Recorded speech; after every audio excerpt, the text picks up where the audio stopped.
Ahoy hoy! Coaching Cavalier checking in once again. As you can tell, we're doing the rooftop shtick again. Today, we're mostly getting a view of what will eventually be the training facility for the Seattle Kraken. If you haven't seen Northgate in a while, it's certainly something to see. So production values are not necessarily the key right now. The key is actually consistency. So wanted to make sure to put something out this week. Quite a few different ideas. Conveniently enough, I'm right near Northgate because I went in for a blood draw. The only reason I bring that up is to remind you of a joke that I once heard about the difference between hemophiliacs and virgins. In either case, one prick and it's all over. So, kind of squinting off to one side a little bit more than preferred. You know, the nice thing is you don't have to be good at things to do them. We'll eventually find some way to work this out a little bit better. I think it's just a camera location. Does it help if I look there? Crazy. Anywho, so I'm actually going to most likely be talking about Lent next week. Just because it's a worthwhile topic. I'm certainly going to tackle the reason for the Coaching Cavalier thing. Again, what is up with that?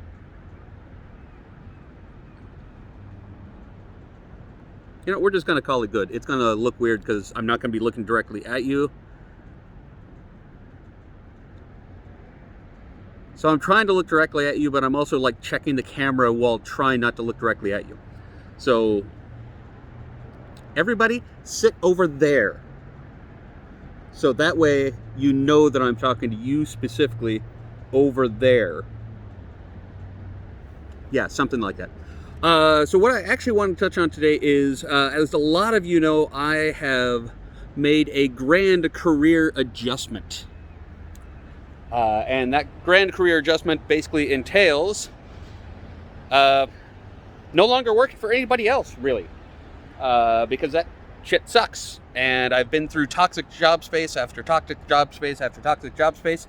And life is really too short for that nonsense. And if anyone wants to work around that and get themselves out of that same rut, I've got experience. I've walked away from 4 different careers at this point. So I can tell you it's doable. But I think the big push that I'm going for today is just a reminder that it is perfectly okay to feel out of your depth. I have no idea why I'm so fixated on this camera thing today. It's perfectly okay to feel out of your depth. Because that's kind of where I'm at right now. You know, I kind of want the view, but I don't really like that bar behind. Oh, jeez, I'm H. Crow. I'm just going to talk. And I'm going to kind of talk that direction so that it's not quite as obvious that I'm looking the wrong direction. Anywho, there's absolutely no question that the decision to move into coaching and speaking is correct. No doubt whatsoever. That is the path to the future. That is going to be my personal gold mine. And the main reason to mine the gold is to then be able to support my assorted artist friends and creative friends, because I happen to have a lot of them and I want to see them all succeed because they're all super awesome. But the big challenge that I'm running across now is being patient while waiting to get the groundwork done. I'm meeting with a business coach in about 2 weeks, which should hopefully help. I don't have an actual business plan, but the business license should be on its way. But I'm not accustomed to waiting on things like that. I'm much more a fortune favors the bold sort of person. And one of the big challenges is, you know, they recommend finding your niche, what you want to talk about. My problem is my therapist says neurodivergent, which is a really nice way to say really fucking scattered. So it's very hard to lock down on a specific niche, much less to take the vast embarrassment of experience that I have, boil it down to vitamin pills worth of education, and find a way to instruct it over the course of a weekend seminar or an hour-long appearance somewhere.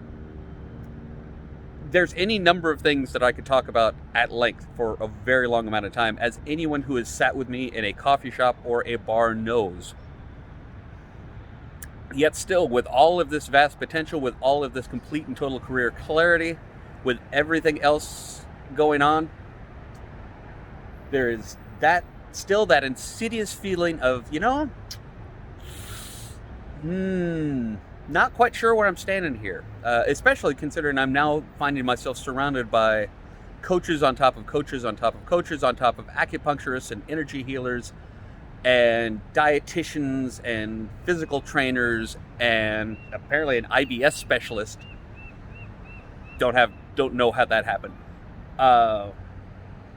But yeah, so it's toes in the really deep water, and I have absolute faith I'm going to be able to dog paddle my way out of this shit. But until I do, there's a certain measure of uneasiness. My mom swung by today. She basically said, "Hey, how's your thing doing?" It's like, well, ask me in 3 months. Hopefully by then I'll have some idea. So basically, wanted to make sure to do a video today to number one, tell a really bad joke about blood draws, to apparently curse at my phone because the whole camera thing is throwing me off far more than it reasonably should, and to say, hey, you know what? It's okay to feel out of your depth. Shit happens, plow forward, keep on going, because you can absolutely achieve what you want to achieve. You just have to take the time and the patience to let it happen. And of course, if anyone needs, I'm happy to support you along the way. I've made a ton of poor decisions over the course of my years, yet somehow I'm not dead. And on that note, hope you have a great week and expect another one of these sometime, probably around this time next week. Have a great one.